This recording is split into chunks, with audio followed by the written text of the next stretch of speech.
Deku and Bakugo are finally fighting together against Shigaraki and All For One. All Might's life is on the line, and that means that Deku and Bakugo have to work together to create a new world-breaking power by combining their overpowered quirks. We are so close to the epic ending of the entire MHA series, and that twist at the end was amazing, so let's get into it.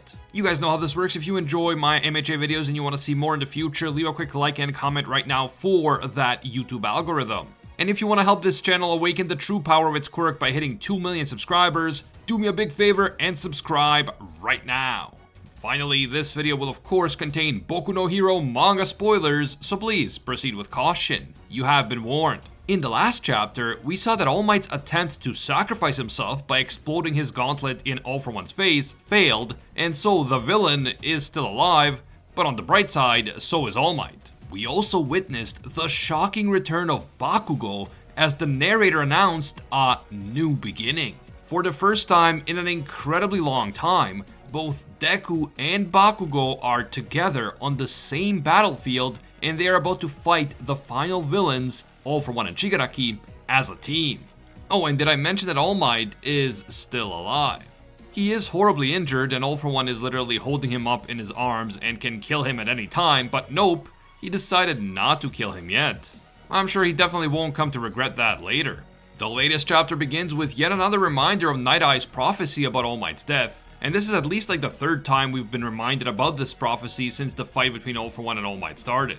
The point that Horikoshi is making here is that All Might definitely believes that this is the villain that Night Eye was talking about. Night Eye might not have realized that this was All For One because of how young he looks now, but All Might is convinced that young All For One is the villain at whose hands he is supposed to suffer a gruesome death. We are then again reminded that many people throughout the world are watching this fight live.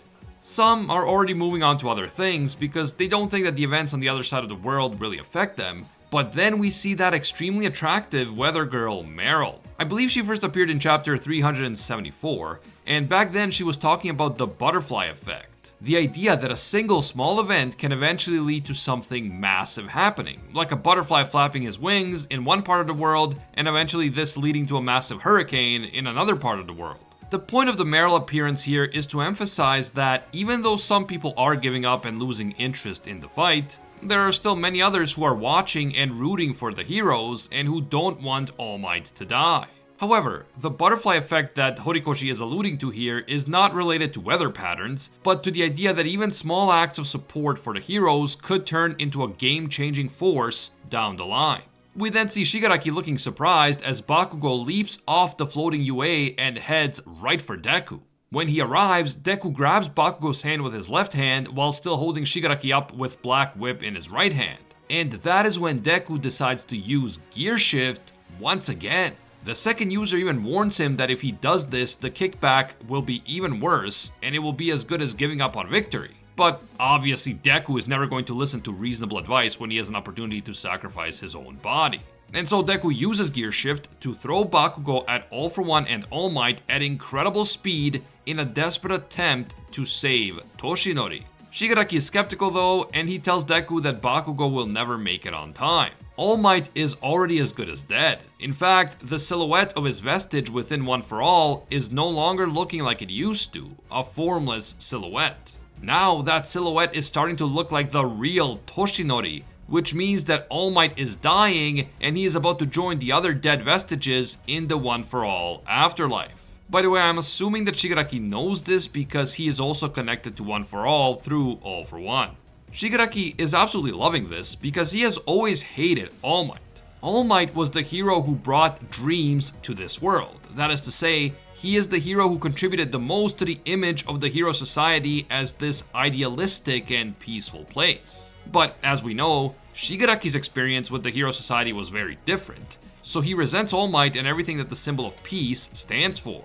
But back to Bakugo. He is already moving extremely fast through the air thanks to Deku's Gear Shift, but he then increases his speed even further by using his own quirk to propel himself even faster. We are then introduced to the fact that in the world of MHA, even thoughts possess a sort of energy. An energy that strives for a certain future. an energy that comes from wishing for a certain future. And as we see hundreds and thousands of people watching the fight and wishing and praying for All Might to be rescued, Night Eye's prophecy seems to have changed. As he flies by at unbelievable speed, Bakugo severs both of All For One's arms and takes possession of All Might. He then blasts off past the villain, and it seems that the future has been changed. As a surprised All Might calls out to Bakugo, his vestige within One For All goes back to its normal silhouette form. This means that All Might is not dying. All Might will not die at the hands of All For One. Bakugo and Deku just changed Night Eye's prophecy, just as Deku was able to do earlier in the story. And it seems that the power of everyone's wishes and prayers contributed to this as well. I guess that's kind of like the power of friendship, but on steroids, since everyone in the world could potentially contribute to it. I'm not sure how exactly this sort of power of wishful thinking can be used to essentially alter destiny, but let me know down in the comments how you think this works. Can the power of wishful thinking by a large number of people actually change the future in MHA? And if it can, is that actually a problem for the plot? Is this just the power of friendship on steroids, or do you think that it makes sense in that world? Do you think this is actually bad writing, or do you like the idea? Let me know down in the comments. The chapter ends with a panel of Bakugo screaming, "We'll win this!" And man, there is a lot to unpack here. All Might's death has seemingly been averted. Bakugo is back in the fight and he just relieved All For One of both of his arms. And Deku was able to effectively combine his gear shift with Bakugo's quirk in order to pull off an incredible rescue. Does this mean that Deku is able to use gear shift without worrying about those negative side effects that the second user keeps talking about? Or is his overuse of the quirk going to catch up to him eventually? And is Deku's quirk teamwork with Bakugo only the beginning of quirk combinations and fusions in this final battle? As we know, in the second MHA movie, Heroes Rising, Deku is able to share the power of One For All with Bakugo, allowing Bakugo to temporarily use One For All in order to defeat the overpowered villain 9. Deku does this by initiating the process of transferring One For All to a successor, in this case Bakugo, just like All Might did with him. Even after initiating the transfer to Bakugo, Deku himself was still able to use those embers of the quirk that All Might was able to use long after giving his quirk to Deku. And so we got to see both Deku and Bakugo using One For All together, and the ensuing battle against 9 was absolutely freaking epic. They wreck 9 with joint attacks like the absolutely epic tag team Detroit Smash, and although Deku believes that after this he will lose the ability to use One For All because he transferred it to Bakugo, after the fight is over, the vestiges themselves decide that Deku will keep One For All even though he tried to transfer it. And so Bakugo only got to use it temporarily, and then Deku gets it back.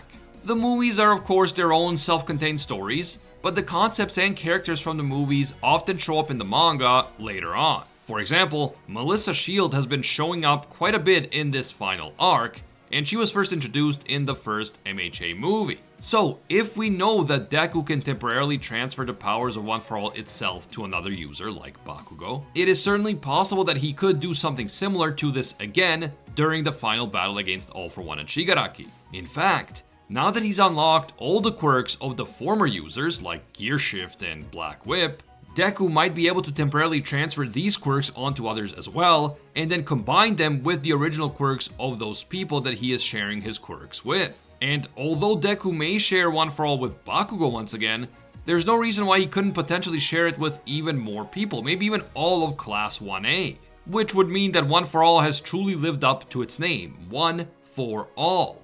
And the students have lived up to their claim that this story is how they all became the greatest heroes. If Deku is able to share all of his quirks within One For All with other people like Bakugo, I wonder if entirely unique fusion quirks could appear as a result of this sharing. Like for example, combining Explosion with One For All and Gear Shift and Float and Fajin and Black Whip and Smokescreen could be so insane.